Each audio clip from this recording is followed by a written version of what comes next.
Hi, this is Linda Dubin Garfield, mixed media and printmaker artist, who is having a show at the Old City Jewish Arts Center for the month of May. And today is actually my birthday, and I'm having a party here to benefit the organization. It's a nonprofit that reaches out to the community. All people are welcome, and they do such a wonderful job. I love it here. First of all, happy birthday. Thank you. I couldn't figure out what year. I'll say 23. 23 cents. This nonprofit community art center, we're concluding our Chai, our 18th year. And we're going to have a special celebration, but this is sort of the launch and the seed you planted. The beginning of 2006, Rabbi Schmidt, the founder, turned to Linda and said, "We need some artists. Do you know anyone?" The door opened and it never closed. Thank you for supporting, thank you for coming, and thank you for Linda being one of the bedrocks, one of the strong foundations of this space since the past 18 years. Well, Thank you.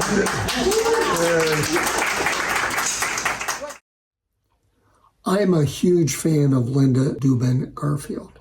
Not only is she a wonderful and very dedicated artist, she is also one of the most generous people I've ever met.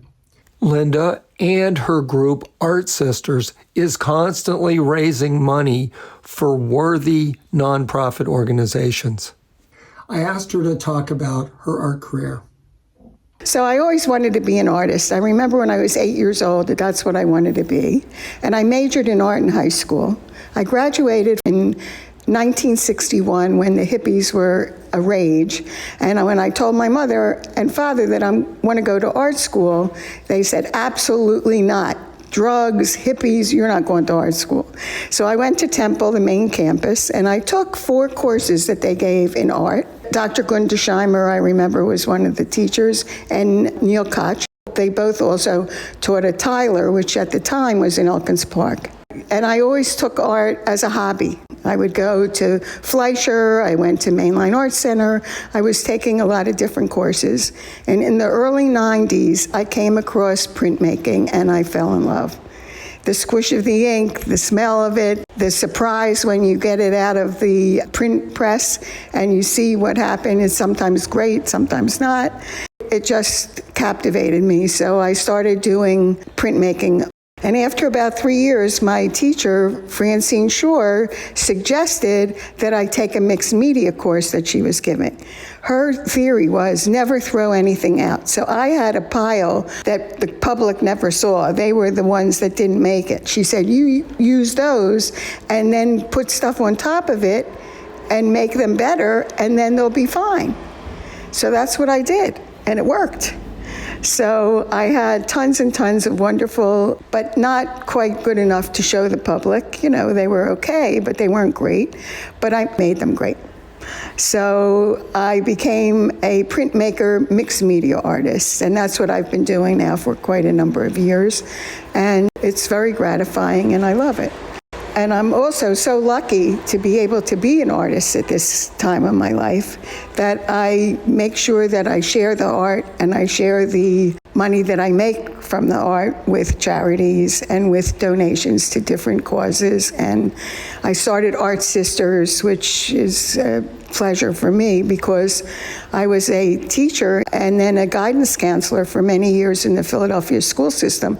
And I had colleagues. You become an artist, you have no colleagues. You're in a room by yourself making art. So I said, I need people to relate to and to talk about things with.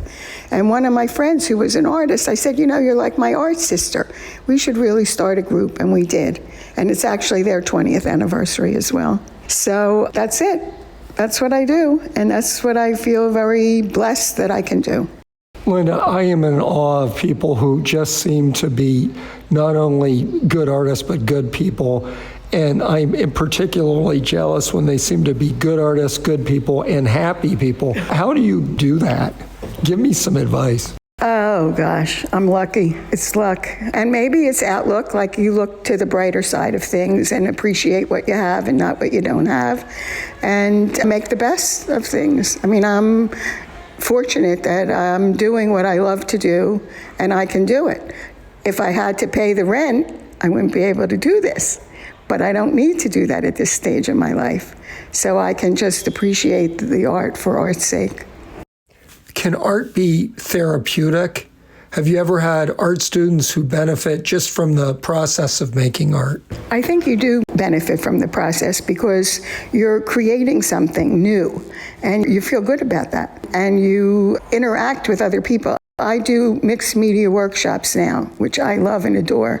And some of them I call mixed media memoir workshops when they're adults. You sit around and you talk about things and you have a topic like May. And what does May mean to you? It can be about Mother's Day, it could be about spring, it could be about Memorial Day, it could be something else that happened to you in May, my birthday.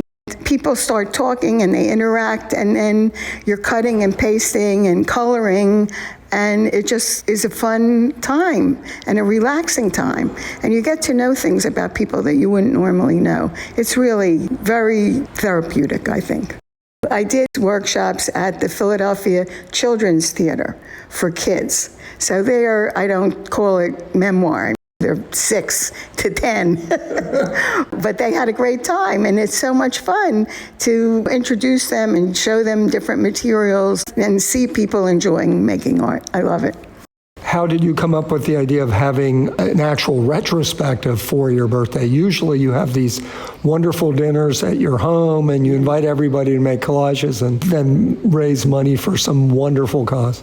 This was 20 years that I've been doing this, and I just felt I wanted to recognize the fact that I've done it. And I talked to Amie Potsic, who curated the show, and we said, why don't we do a retrospective so that way people see work through the years. And then she came and picked the work. Some of the things haven't been shown in a while, but, I still like them. I mean, everything in the show I like. And I wanted to share it with people. Tell us a little bit about Amie. Amie Potsic I met many, many years ago when she worked at the Center for Emerging Visual Artists. And then I was on the board at the Mainline Arts Center when we hired her to be the executive director of Mainline Arts Center. And then I got to know her, of course, much better. And when she left there, she started the Amie Potsic Art Advisory. And so I use her expertise to help me further my career. And she's terrific. She does a great job. Hi, I'm Amie Potsic, and I'm the curator of this exhibition and a huge fan of Linda's. Take the time to take in her work here today, because you can glean all of the wonderful stories of her past through her work, the wonderful places she's traveled, the different things that have caught her attention. Like one of the most wonderful stories I love, this section back here, the rust images. Linda went all the way to New York because she saw a rust sculpture by Frank Stella, and she saw there was one more day of the show. And she said, I want to photograph that sculpture, all of the texture. So she drives all the way up to New York, and they tell her, it's closed. We're going to be moving the sculpture today. You can't do it. And she says, no, you don't understand. I've come all the way down here just to photograph this. And she talked to one of the guys working there, and he said, stick with me, I'll say you work for me, and I'll get you to take the pictures. So Linda snuck in there and got the pictures just before the crane came to lift these massive sculptures away. And I think that just epitomizes Linda's go-get-'em attitude, don't take no for an answer, right? And then to create this incredible work from it and to really make something different and powerful out of her work. So I want to thank Linda and commend Linda. It's an absolute pleasure working with her. She inspires me as an artist, and I want to thank all of you for being here to celebrate her. Let's give Linda a hand.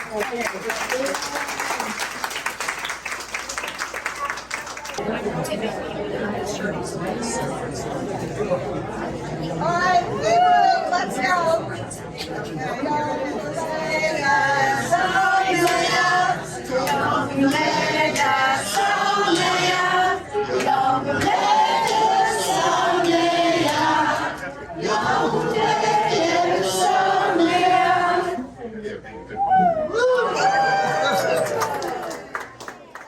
Linda Dubin Garfield's retrospective of 20 years will be up at the Old City Jewish Art Center for the entire month of May. So I recommend you go see it. You'll enjoy yourself, even if there's no birthday cake left.